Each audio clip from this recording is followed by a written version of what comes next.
নবীর মানি মুরব্বী সাহাবী, ওই পুরো সাহাবী দেখতেছেন একটা গাধার আওয়াজ আসছে। কিসের আওয়াজ? গাধার আওয়াজ। ইয়াজিদিদের আওয়াজ গাধার আওয়াজের মতো লাগে।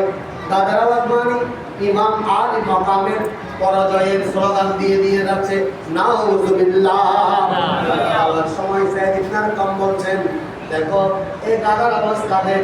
তখন দরজা খুলে দিলেন হযরতে ইমাম হুসাইন রাদিয়াল্লাহু তাআলা এর মুবারক দেখতেছে আর টুকগুলো নড়াচড়া করছে। সুবহানাল্লাহ। আর এই টুকগুলো নড়াচড়া করছে। আমার নবীর পুরো সাহাবী বলল, আমি মনে করেছিলাম আসহাবে কাহফের ঘটনা বড় আশ্চর্যজনক। কিরকম আশ্চর্যজনক?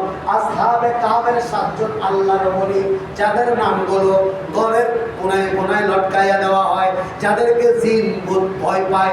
আসহাবে কাহফ, ওনারা